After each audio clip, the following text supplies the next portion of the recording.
cathedral choir in London. And so I was a boy chorister there from the age of 8 until I was 13. And that involved singing 9 services a week, all different music. And of course, you get to learn music when you're very young. You get to learn to sight read, and it's a hell of a thing to be able to, hell of an education. And of course, it all goes in here without you really thinking. And later on in life, you're very grateful for that experience. And then after that, I just went to another school for a few years and sort of carried on singing a little bit until, as my voice went over the break, as my voice became my adult voice. And then I went to Cambridge University to sing in the choir there at St John's College, Cambridge, and I studied economics. So I was hedging my bets. I wasn't sure if I was going to make it in the music career, so I made sure I had a degree behind me outside of music, just in case. That was my parents persuading me to do that. Can you talk about the early part of the education, especially the boy choir element? Because we don't have that model here, really. Yeah, I was very lucky because when I was at St Paul's Cathedral, they had a school just for the choristers. So there were only 38 boys in the school, the entire school. And so we had, very small classes, and we had very good tuition, academic tuition, because there weren't many people in each class. And that kind of meant that the extra time we had to spend learning music and was possible. And we start off about 8 o'clock in the morning with a choir practice until about sort of 9:30, and then later on in the day we'd go to the cathedral about sort of 4 o'clock for rehearsing before evensong at 5 o'clock, and that was like a sort of daily routine. And of course weekends were busier. We had 3 services on Sunday, so that was like sort of all day, and Saturday was a little bit longer as well. But it was almost a 7-day week. I think we had 1 day off, that was Wednesdays, from doing services. So it was a big musical education. What in that time did you find, or I guess how old are the kids when they go in to the system, and how long does it take for them to be part of the cathedral choir? Well, I think most boys join about sort of when they're about 8 years old, and depending on how quick they are and how good the choir master thinks their voice is, usually they'll be a probationer for about a year, maybe. So they'll be singing a little bit, but not that much in the full choir. And then by the time you're sort of 9.5, maybe you'd be singing every service. And I mean, it's changed a little bit in recent years, and they have now they have a sort of a different approach. It's like all these things, they begin to understand more about what you should how put young boys through. I think they didn't really care about how sort of difficult it was for us back in my time. Right. But I didn't mind that. I quite like being thrown in the deep end, and I loved it. I just loved singing, so it didn't matter to me. What were some of the most magical early memories that you have of that time? Well, I was very lucky to be at that choir when a lot of things were happening, and there were big events in the cathedral, like Prince Charles and Princess Diana, who of course now is deceased. They got married while I was in the choir at St Paul's, so I was there for a big royal occasion like that. And also the mother of the current Queen of England, her mother had her 80th birthday there when I was at the cathedral. So there were big state occasions. And then there were also some interesting things. Our choir master had some contacts in the pop industry, and we went to Abbey Road Studios to perform with people like Paul McCartney and Elton John, and so we met a few interesting pop guys, and it was great to have a sort of this breadth of experience when you're that young, Yeah. So when your voice changed, what happened at that point? Well, my voice just kind of is funny, really. I didn't my voice didn't really break properly. It just sort of gradually slid down, and it was kind of I was very lucky, really, because I kept singing all the way through, and um, and I kind of knew that I'd have a good voice as an adult because I knew my voice as a boy was good. So Hmm.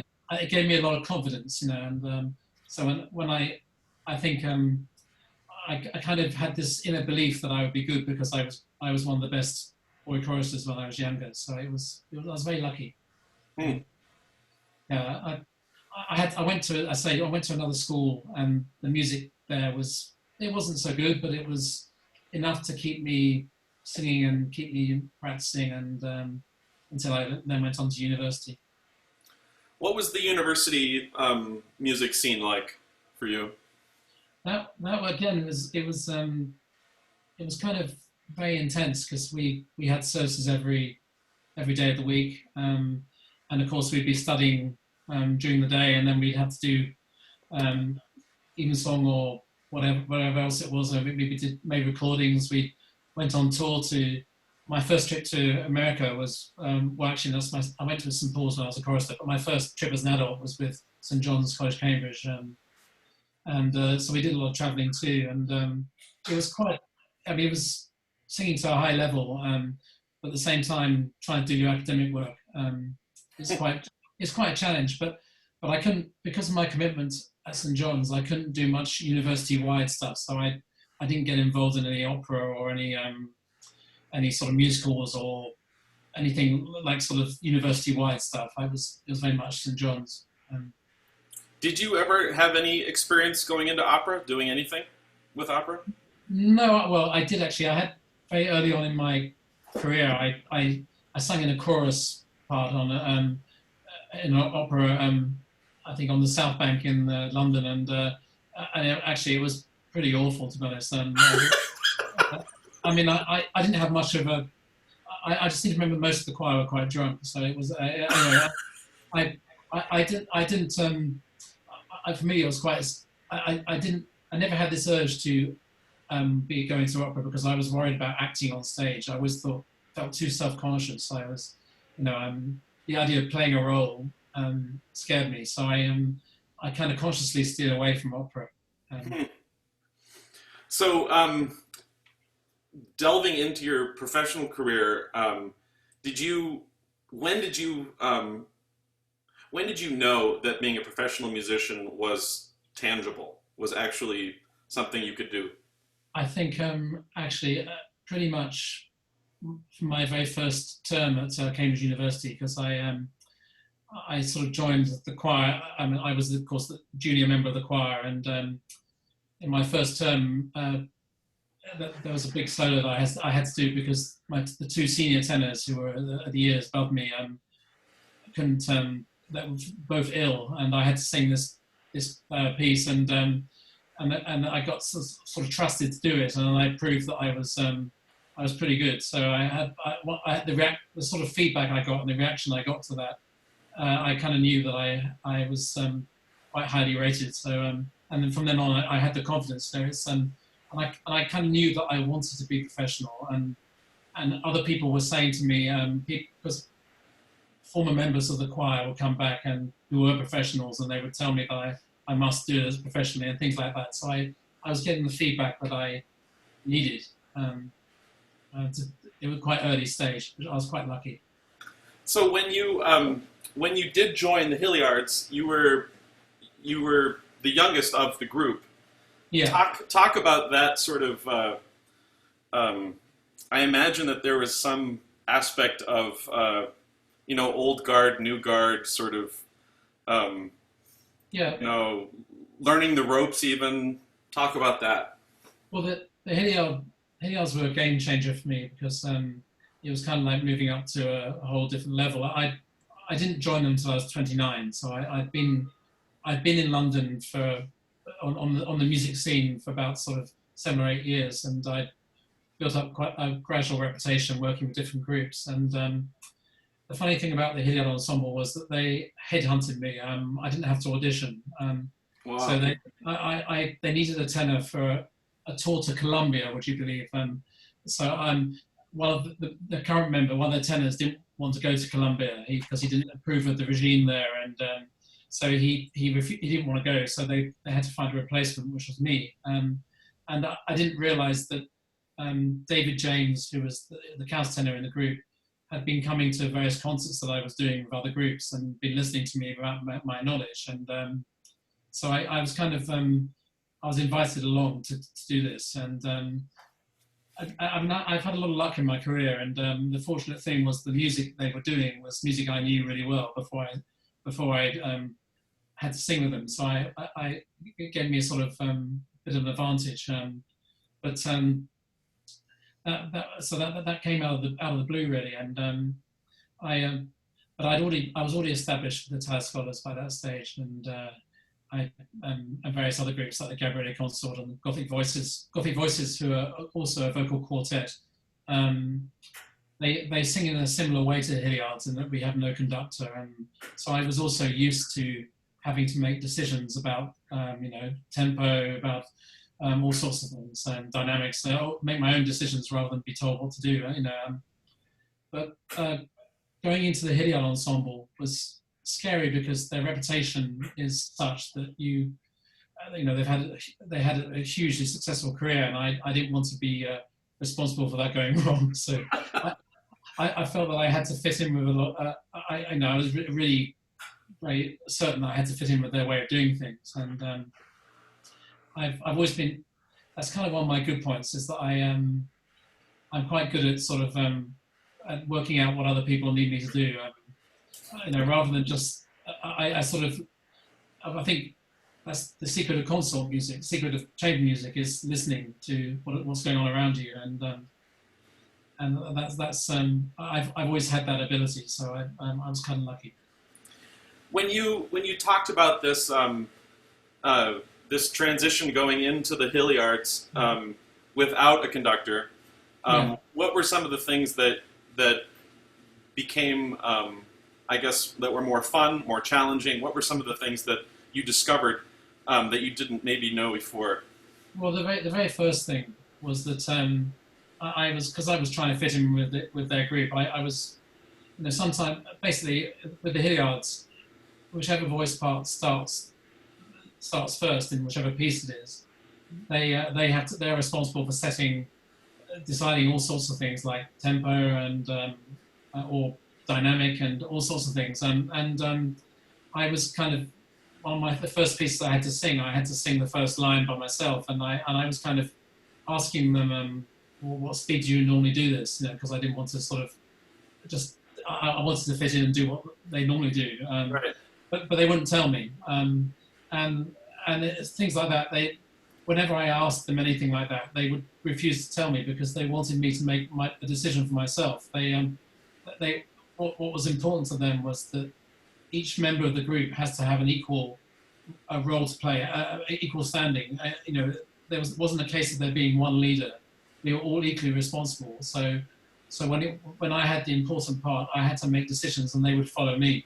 And that was basically the big learning thing, was that I had to make decisions for myself, and of course we might, after we sung through something, we might decide, well, maybe that was a bit too slow or whatever, but they didn't want to tell me anything. They didn't give me any pointers. They threw me straight in the deep end, and I had to make decisions, myself. And at the same time, I had to listen to what they were doing and fit in with them. It was very much a joint exercise.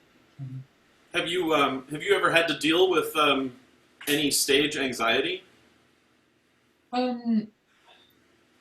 Well, I sort of not at the level that would be a problem. I mean, except for one short period in my career, which I will tell you about. But I am, in general, I've always got a little bit nervous, but I kind of think that's good for you, because you have to care about what you're doing, and you have to have. If you don't have any nerves, then you often you're not really honed in there. You're not Sure. concentrating as much as you need to, and you need to be a little bit on edge, I think.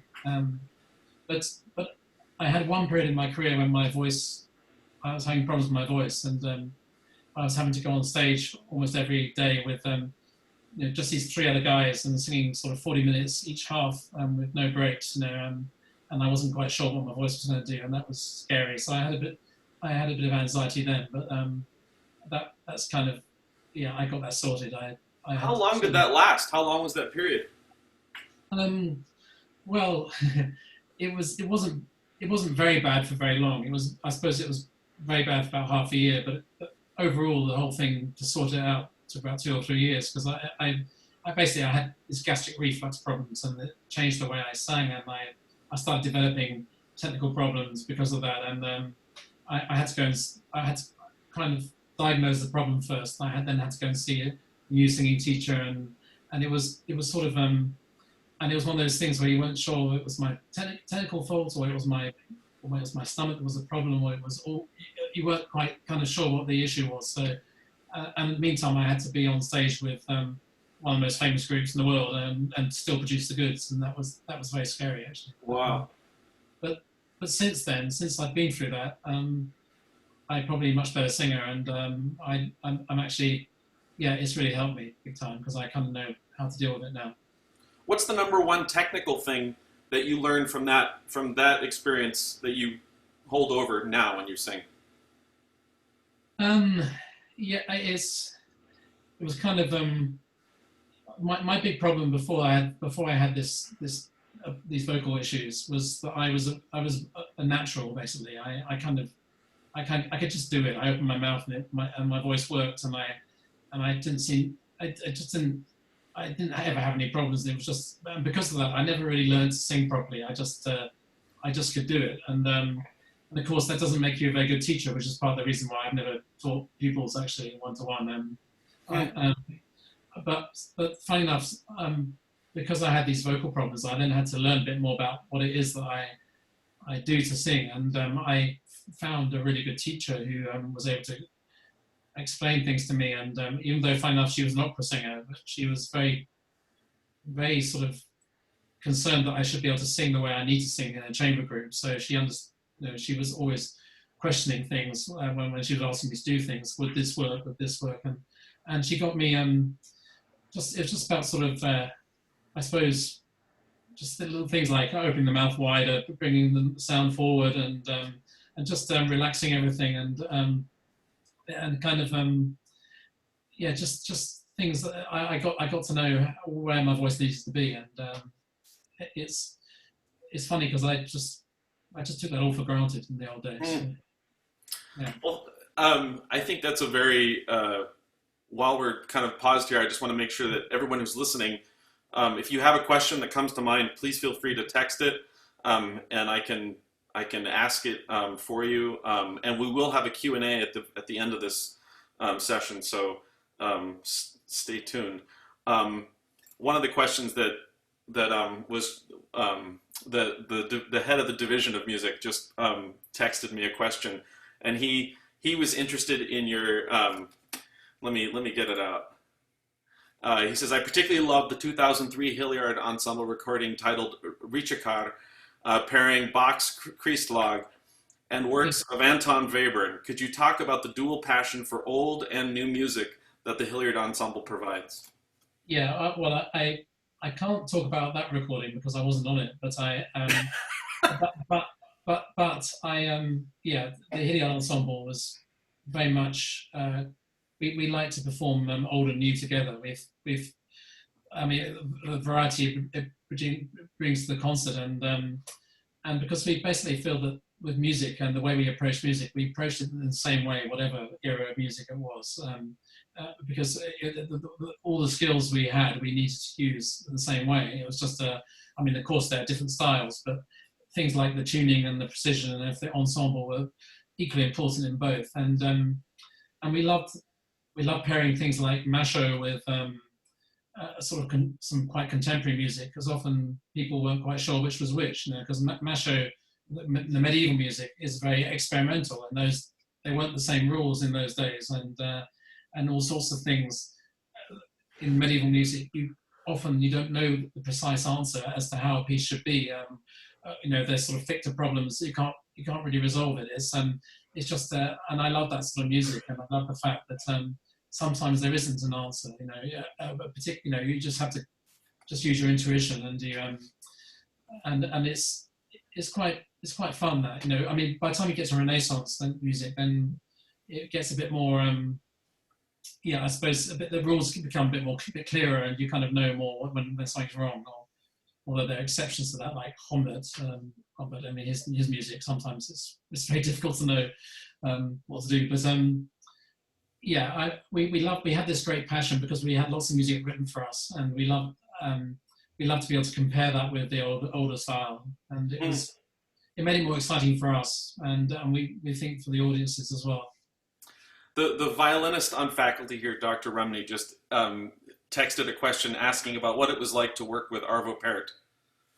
Oh, Arvo, yeah, well, he's of course an amazing composer, and the Hilliard Ensemble, it was one of their big breaks really was to work with, was rediscovering Arvo Pärt, because I think it was a former member of the group, Paul Hilliard, who was in the group before I was. He had an Estonian wife, and that's how he came across Arvo Pärt. And basically Arvo Pärt's career was not really going very far at that time. And I think it was a particular piece, Passio, which in particular worked. I mean, it wasn't the first piece that Hilliard recorded, but it was a piece which they revived, which I think Arvo Pärt, when he'd heard it before, it'd been before opera singers singing the evangelist parts in that piece, and of course singing in a very operatic way, which really didn't suit his style. It was so he was kind of disappointed in it, and I remember that particular piece apparently got its first review was completely dish. It was sort of it was reckoned to be it wasn't a success at all, and it was only later on when the Hilliards got to sing that piece, when with that sort of tuning you get when with no vibrato being involved, that really it just worked for Arvo's music. And I mean, I wasn't in the group at the time when they met him, but it became very clear earlier on that Arvo I think said something to them along the lines of, "This is what I hear in my head," and it was kind of what he'd been hoping to hear. Wow. For a long time, and finally he found a group that could do that. It was but working with him is amazing, because I mean, the music, you see it on the page and there's sort of so few notes. It's almost half of it is rests, and actually the rests are as important as the notes, and you sort of the more the music you do, you begin to realize this, and it's just this amazing how he produces this sort of amazing these amazing pieces that have this. They always have a sort of arch in them. They sort of get they're moving somewhere, and they there's simplicity. You get this amazing piece, and I can't quite understand how I can do that with so few notes. Truly. And many people have tried to copy his style, and we've been asked to perform their music, and it just doesn't work. It's he has an extraordinary gift, and yeah, singing with him is with him in the room is of course wonderful, because he gets to tell you what he wants, and to encourage you, and he's such a humble man, actually, despite all his success. He's just very glad to have his music performed. I'd love to return to Pärt at some point, but one of the things you guys, or what I've learned from your discography, with the Hilliards in particular, is the amazing collaborations with random sort of like a jazz saxophone player with a string quartets with. So I guess what have you learned in those experiences as a singer, working with other musicians in that chamber sort of setting that really that you carry with you? Well, it is. I mean, I kind of got a sort of hint about what my career in the Hilliards was going to be like from a very early stage. I think about the fourth or fifth concert I did with them was in London, and it was the 10th year since the Lockerbie air disaster, and Gavin Bryce had written a piece because his sound engineer, Bill Cadman, was on that flight, and he died on that flight, and he wrote this requiem, which was for the Hilliard Ensemble plus string quartet, I think, originally. and then he did a version with viol consort, and it was quite it was an emotional occasion because we were performing in front of a lot of the families who'd lost people in that disaster, and it was the 10th anniversary to the day since that had happened, and I had to sing that with fretwork, that the well-known viol consort, UK viol consort, and of course it was that was a early experience of how to work with instrumentalists, and I mean I hadn't really done much of that before when I was younger. It was mainly a cappella vocal music that I had done.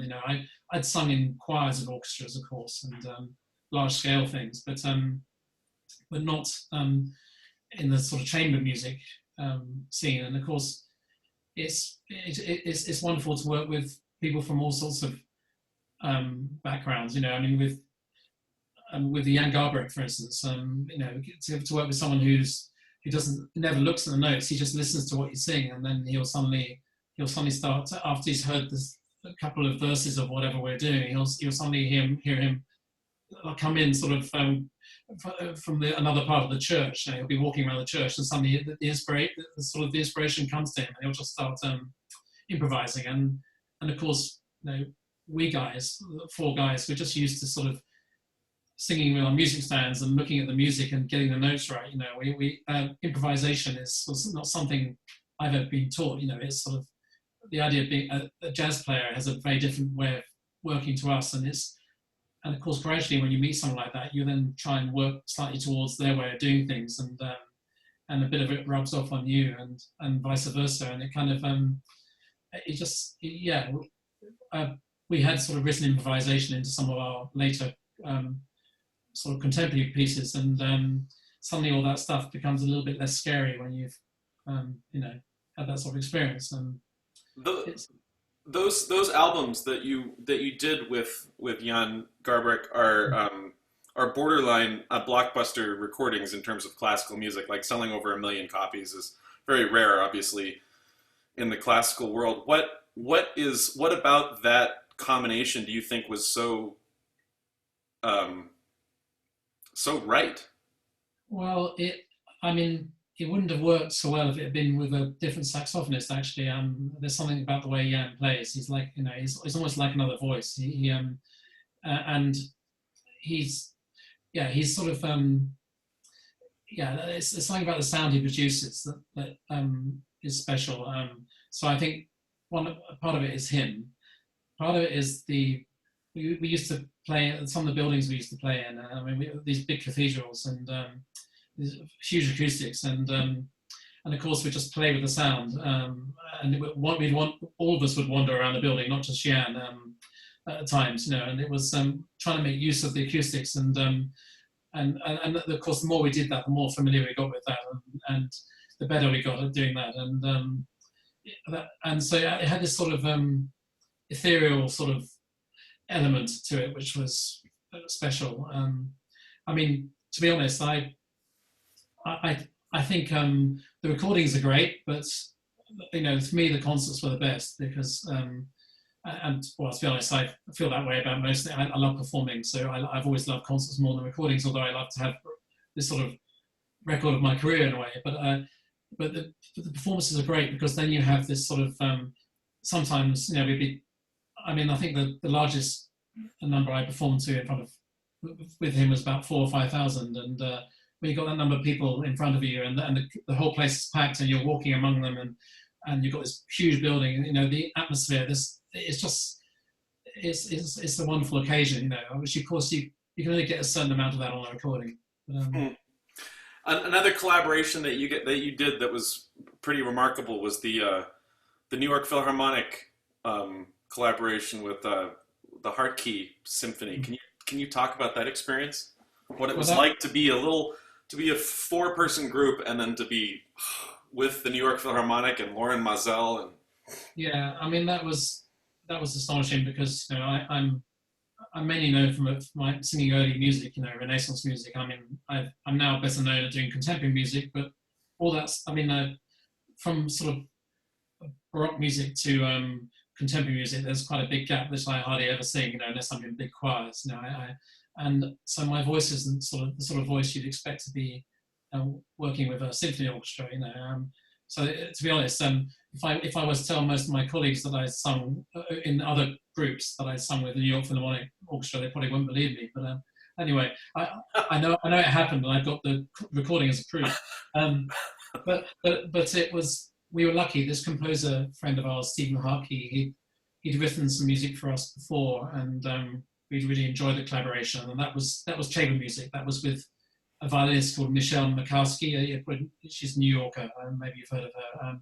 And it was with two marimba players. And it was a fun piece to do. We recorded that, and he loved the way we sang words, and because that was such an important part of the Hilly ensemble, is singing the words, and he was asked to write this piece as a commission it was for 2 years after September 11th, 2001, and 2 years after that horrible disaster, and he was trying to think about what he'd want to write for the New York Phil, and he decided that he'd come across this poem, wonderful Anglo-Saxon poem, which was sort of discussing about the looking on ruins, ancient ruins, which happened many centuries ago, and it seemed curiously sort of appropriate for what today, what had happened, and the words were just wonderful, and so he decided he had to use that poem, and so that meant he needed singers, of course, and he thought of us, and then of course the difficulty was, how do you get four guys who sing like we do to sort of be able to perform with the New York Philharmonic, because it's a massive orchestra, and anyway, I mean, it was a mixture of sort of very clever writing that he of course he only used the full orchestra when we weren't singing, and he sort of, the orchestration was such that it made it possible for us most of the time. But even so, when we actually worked with the New York Phil, we realized there were a couple of moments when we just wouldn't be heard in the concert hall. So we had a little bit of amplification to help, but kept it to a minimum, and of course it was just, we sang it 4 nights in a row with Lauren Mazel, who of course is was one of the most famous conductors of his era, and it was just a fabulous thing to be part of, and but again, very scary. You turn up to work with people like that, and you kind of think, oh, better know all my notes, but I've got that all right. I better not make any silly errors. What they're going to think of us, and of course it was doubly difficult because this piece, although it's a symphony, it began with just the 4 of us singing, and we were singing a chord which was it was, how when orchestras warm up, of course, beforehand, of course there's always playing A and all the time, and hearing us constant, sort of tuning up to an A, right. And we had to go on and sing a chord which was sort of basically A flat, but with other difficult notes, extra notes, and it was kind of had to be perfectly in tune, and I think Laura Mazel was quite impressed by that, because of course we had to sing for about, I think, first sort of half a minute, and then the orchestra came in, and of course if we'd been out of tune, then that would be very obvious straight away, and so right. It was kind of something which impressed Laura Mazel, so, and I think it kind of, the orchestra liked the fact that we weren't opera divas. We were actually, the way we worked together, and we worked as part of a unit rather than sort of being the big sort of soloist, and which is what they're used to, and having to follow whatever that soloist does. Huh. Now you've worked with certainly some of the finest choral conductors there are. I was wondering if you could describe the difference between working with someone like Lauren Mazel. Like, what was it like to work with someone like that? Well, yeah, it's just in general working with orchestral conductors, and we worked with several of them over the years. People like Paolo Ievi as well, and Jurowski, and all sorts of people, but and Kent Nagano and that sort of thing. I think it's just the fact that there's the clarity of their beat. You're never in any doubt where you are in the bar, no, 7/8 isn't a problem, and things like that. I think I didn't realize I hadn't realized how unclear most choral conductors were until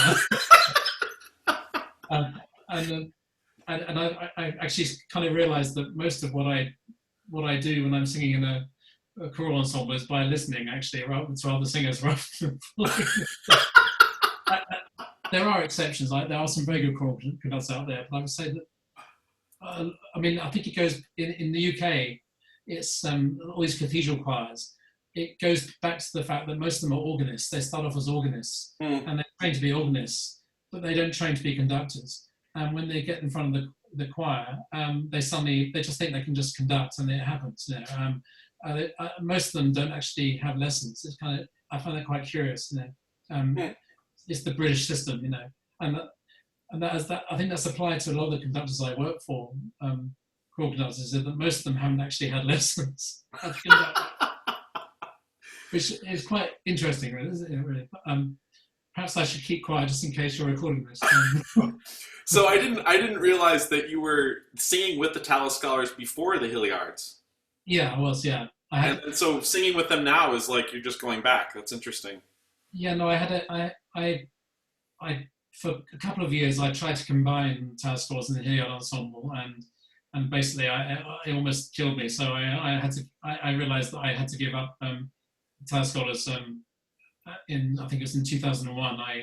I left that group, and it was just, I was extremely lucky because when the Hilliards retired, it just so happened to be my old position became vacant again, and wow. Fortunately Peter decided that he still wanted me after my previous experience, so I was very lucky. It was just like going home again, and yeah, I mean I've always loved working with that group, so it's great to be back with them.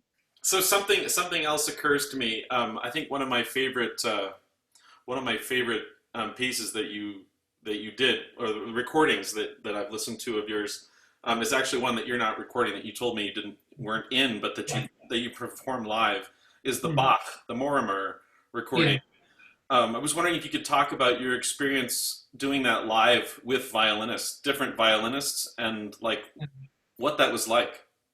Well, that particular chaconne is one of the pieces that is, I think, all violinists have to play at some point. It's a very difficult, challenging piece, and it's just interesting because everyone plays it their own way, and have very different interpretations of it.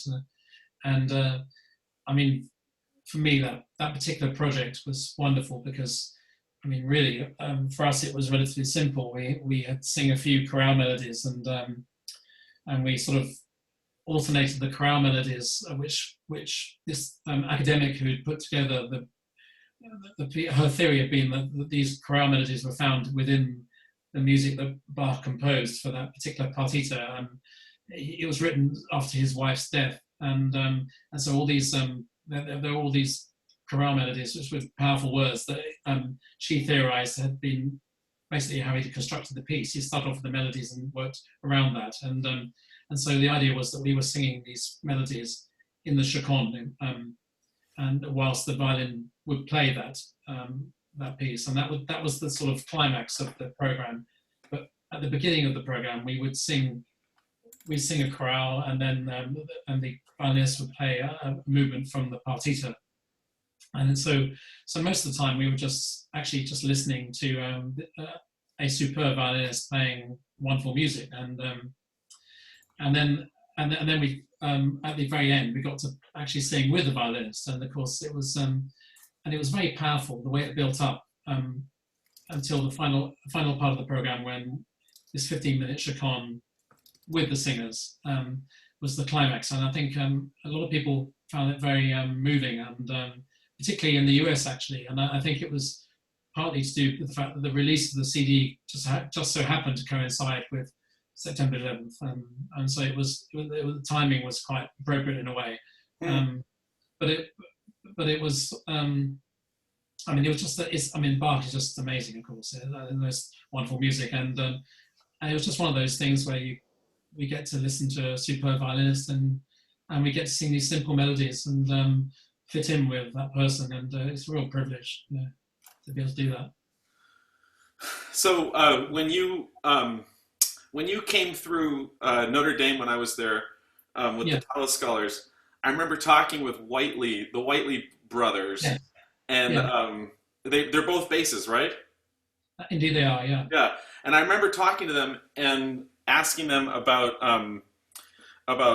terrible experiences on stage, where they had to pick up, where something was going off or whatever. yeah, And something happened at the concert at the Tallis Scholars concert that you guys did for us there at Notre Dame, yeah. where he had to he and his brother were like, I think Simon lost his place or something. I don't remember what happened, and his brother he just had to keep listening to his brother or something extravagant. But we've all had experiences like that where things are almost falling apart. What can you bring to mind anything that has happened to you in your career where you had to dig yourself out of a pretty big hole? Or Um, yeah. I mean, there must be moments like that. I get I. In fact, I know that all the time one has to make little adjustments. I think one of the things about doing the music to our level is actually is learning learning how to make any disruption as minimal as possible. I mean, I think that's one of the things you pick up as a professional. The more experience you get, the better you get at that. And I think that there have been moments. I'm not very good at remembering them because I tend to remember the positives. But no, there have definitely been moments like that, and it's kind of. But most time, one thing I have learned is that the more worried you look, the more it bothers the audience. So the trick of it all is just looking calm and smiling, actually, because these things happen, and everyone knows they happen. But the vast majority of the time, one of us will make a mistake, and no one actually outside will notice outside the group. But no, these things. I mean, there have been moments like that. I know that some difficult things happen with the Hilliards on occasion, but I can't specifically remember any. I can't remember any particular thing actually.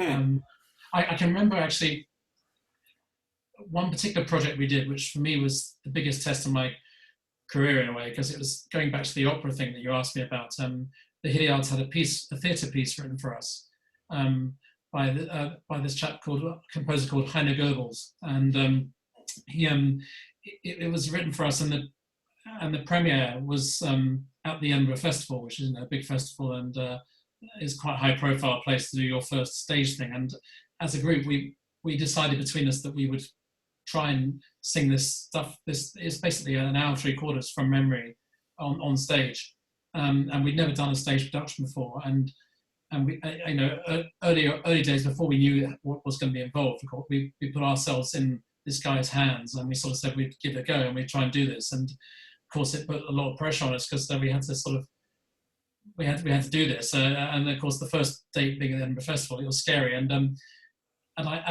we had but he was very clever, this composer. He's also the producer of the thing, so he decided what we would do on stage and everything else. And he sort of worked with us and developed the piece with us, and he kind of took on board what we were capable of doing. So the piece wasn't too far out of our reach. But the interesting thing for me was that I had to think about all sorts of things I had to do with props on stage and all that sort of stuff. And also every time we did this piece, and we did about sort of 70 or 80 performances in the end in different theatres, every night something different would go wrong. And sometimes it would be one of my props was in the wrong place, or hadn't been put, the stage hands hadn't put it in the right place, or something went wrong, technically went wrong. And of course, this is what people who do opera, I guess, realize all the time, is that things like that all sorts of things can go wrong. And when you think that everything that could possibly go wrong has gone wrong, something new goes wrong on a different performance, and it's kind of like about how you keep going until it gets right again, or how you work your way around that problem. And that for me was, there were some sort of moments when it almost fell apart. But I mean, there are definitely other normal concerts we've done when there've been embarrassing issues, but I can't. I'm not very good at remembering them. Nice. Sorry about that. No, that's good. I'm also wondering about your the about if you had to look at yourself as a youth, as a young singer, what advice would you be giving yourself that you wish you had had early on? Yeah, it's. I suppose I kind of wish that I could think more out of the box, as it were. I feel that I've been a product of the church music system ever since I was 7 years old. I've been reading notes correctly off a page of music, and the result of that education, why it's been wonderful for me, and I can read music so quickly, and it makes everything else much easier because of that. It tends to make you kind of limited in the breadth of what you're prepared to do, and you don't tend to experiment as much as you might do. And the advantage that jazz musicians have, is that there's this view that there's no perfect way of doing any particular piece. It's different every night.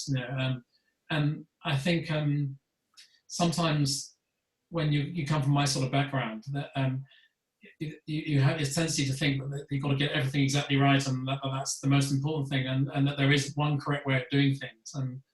And actually, what you learn over the period, over the whole of my career, what I've learned is that there are many, many ways of approaching the same piece, and I learned that particularly through the Hilliards, in the sense that what tempo for instance, you might sing a piece. A lot of that will depend on the acoustics you're singing on a given day, and then even within that one place, you can perform it slowly or you can perform it quicker, and if you're good enough musicians, you can make something of it. There may be a way you prefer to do it, but the point is that there's all sorts of things you can do, and this thing about improvisation and all that stuff. I feel like when I was younger, I was so concerned about getting everything right, and perhaps I could have tried a few more things out. Yeah, I mean, lots of things. Like I could have been, if I'd been more self-confident, I could have perhaps been more of a soloist, had more of a solo career, for instance. But I kind of stuck to what I knew, and I think what I would say is don't be afraid to do things, to try things out, and don't be scared that people are going to think you're an idiot if it goes wrong, or it's you kind of had to go through that process, and then to find out what you're really capable of. That's a great transition into question and answer. If anyone would like to personally ask a question, please feel free to unmute and ask Stephen a question.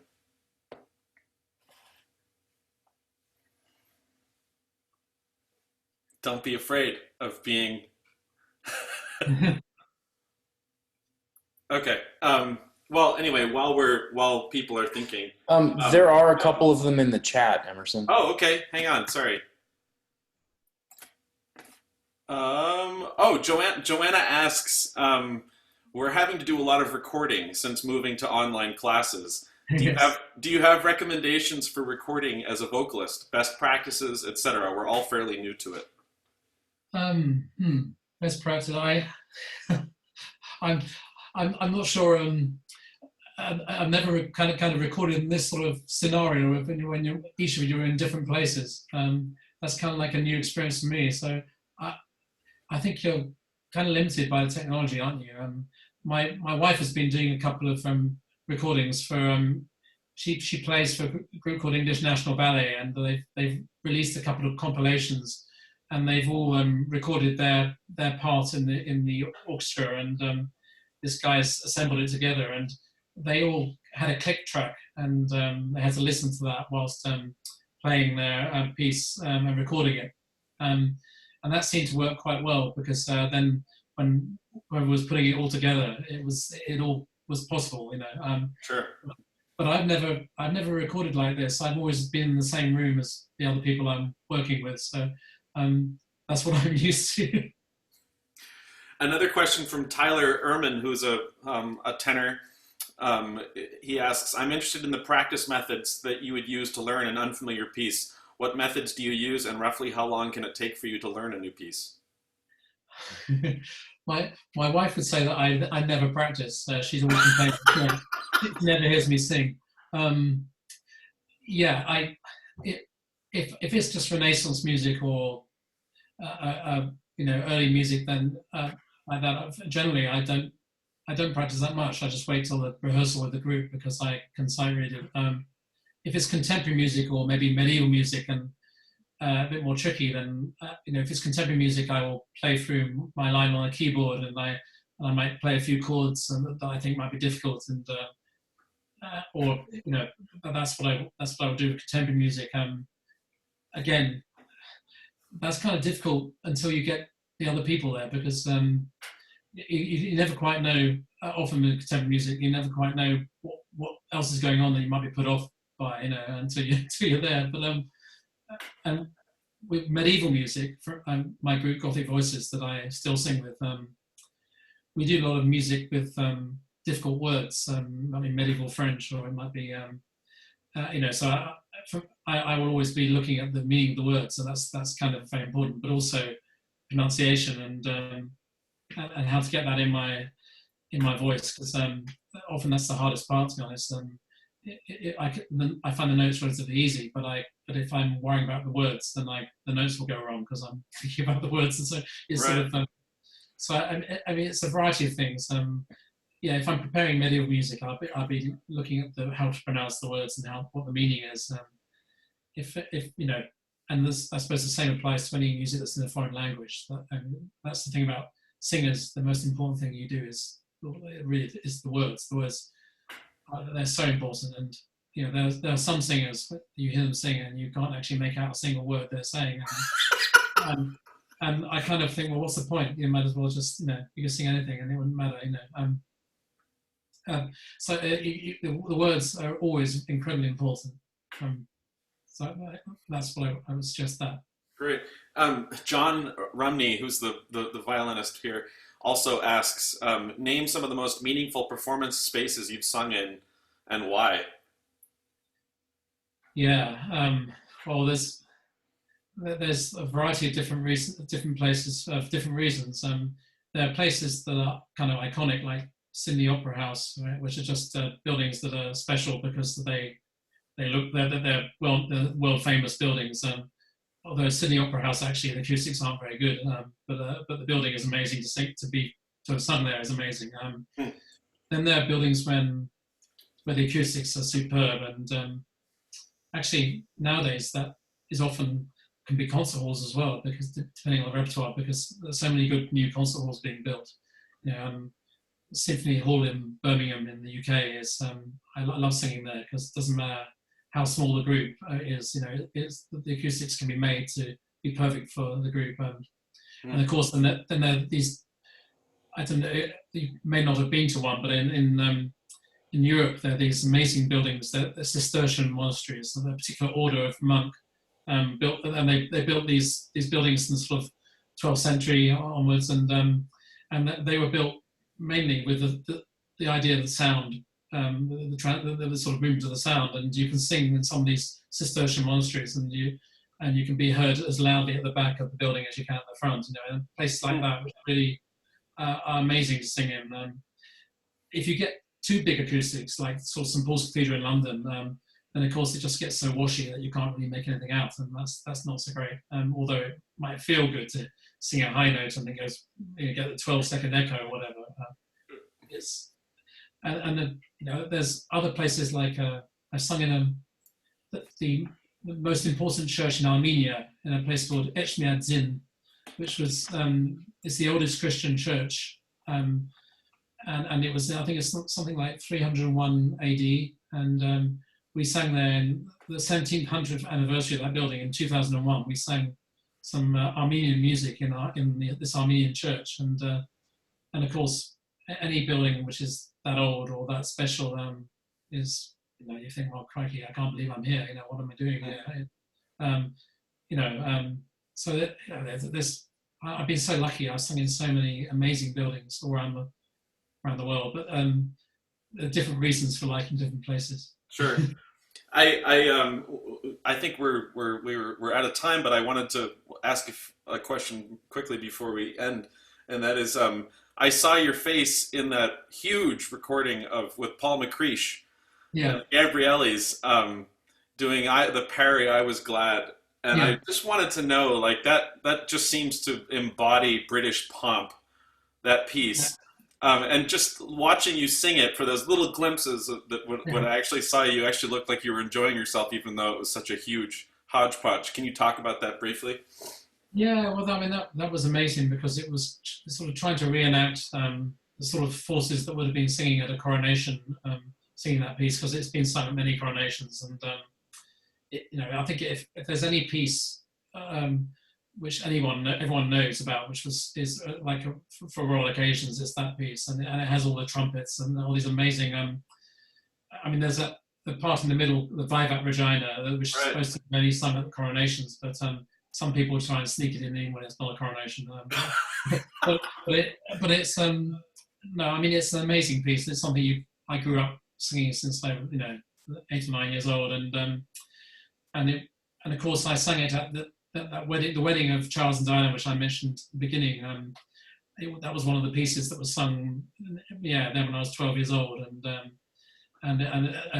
with all this sort of amazing service, the royal occasion that I was part of, and so it has amazing memories for me, and yeah, to do it on this occasion with Paul McCreesh in the Ely Cathedral was just with all these huge numbers of people was great, and partly because there were so many school children involved. They got a lot of, it was a big opportunity for lots of school children to take part of all ages, and clearly they were all having a great time, and it was just on such a big scale. It was just fabulous to be part of. I mean, recordings like that don't really get made anymore, or they shouldn't be, because the recording industry for classical musicians basically is hopeless now. I used to, when I first started my career, I used to make quite a lot of my income out of recordings. Nowadays, I end up spending money to make recordings, and it's a large part. It's to actually put something like that on is so difficult to get all these people involved, to be able to afford to do that. It's such an amazing achievement that Paul McCreesh was able to sort of get everyone behind him, and so you have to be happy about being part of that. Sure. Well, Stephen, thank you so much for gracing our classroom today with your presence. We're really, really grateful for you taking the time. Is there anything you would like to, I don't know, add for any up and coming singers? Any advice for these chamber singers here at Minot State?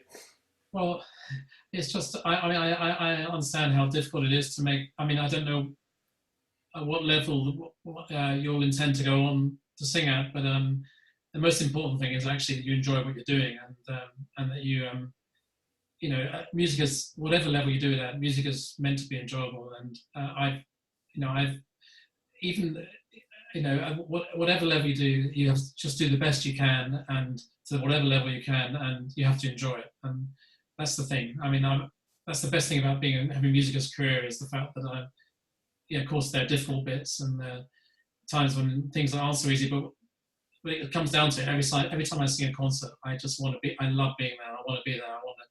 I still want to sing these pieces as much as I ever did, and I think that's you just got to enjoy it. It's a wonderful thing to be able to do, and to work with other people who are like-minded. It's a very special thing to have, a special bond. Yeah. Make the most Thank of you it. so much, Stephen. Thank you so much. Very, Thank you. very appreciative. Really nice to see you, and I hope we'll see you in the States sometime. Yes, I hope so. All right, take care. Thank you so much. Bye. Bye.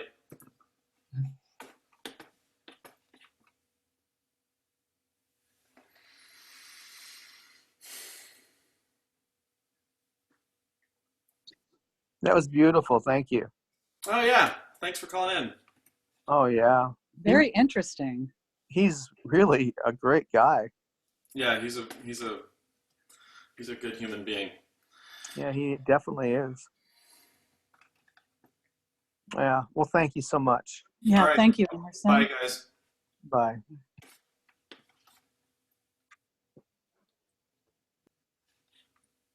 Hey, MSU singers, can you guys stay on, or you guys need to go on? Do you need to move away?